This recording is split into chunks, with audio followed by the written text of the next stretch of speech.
बातमीपत्राच्या पहिल्या भागात आपलं पुन्हा स्वागत। आता बातम्या पाहू विस्तारानं। महाआवास अभियानांतर्गत बांधण्यात येणाऱ्या घरकुलांची नोंदणी महिलांच्या नावावर करण्याची घोषणा जिल्हा परिषदेचे मुख्य कार्यकारी अधिकारी कार्तिकेयन एस यांनी केली।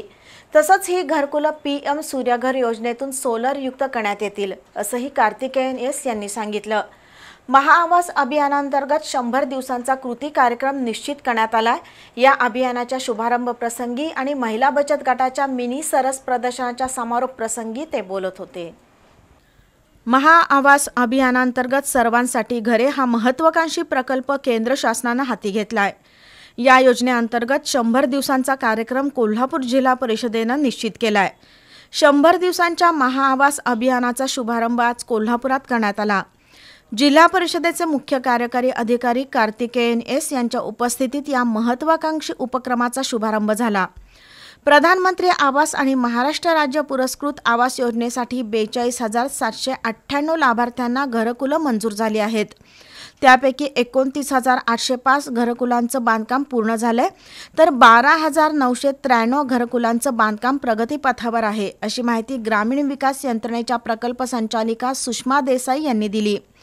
भूमिहीन लाभार्थ्यांना जागा उपलब्ध करून देणं, भौगोलिकदृष्ट्या घरकुल बांधकाम पूर्ण करणं, ग्रामीण गवंडी प्रशिक्षण, बहुमजली हाऊसिंग कॉलनी, शासकीय योजनांची कृती संगम करणं, त्याशिवाय लँड बँक आणि सॅट बँक तयार करणं, घरकुल माठ घरकुल, गृहकर्ज वाटप, मॉडेल हाऊस असे नाविन्यपूर्ण उपक्रम राबवण्यात येणार असल्याचं देसाई यांनी सांगितलं।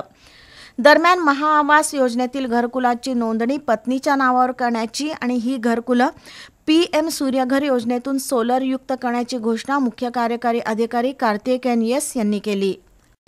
कोल्हापूरमध्ये आज महाआवास अभियान सुरू केलेली आहे। 100 दिवसचे अभियान सुरू केलेली आहेत। याच्यामध्ये आपल्याला 11 पॉईंट्समध्ये आपल्याला काम करावं लागेल। याच्यामध्ये खूप महत्त्वाचं पॉईंट म्हणजे आपल्याला नाविन्यपूर्व योजना आवास योजनेमध्ये आपल्याला लाभावं लागेल। याच्यामध्ये आज मी 2 सूचना दिलेली आहेत। एक म्हणजे आपल्याला जे काही घर आम्ही प्रधानमंत्री आवास योजना असो, रमा आवास योजना असो, प्रधानमंत्री मोदी आवास योजना असो, जे काही आवास योजनामधून आम्ही घर बांधत आहोत त्याच्यामध्ये पूर्ण रजिस्ट्रेशन पत्नीच्या नावावर करायचे, म्हणजे घरच्या महिलाच्या नावावर करायचे, असं ड्राईव्ह कोल्हापूरमधून सुरू करायचे आहेत।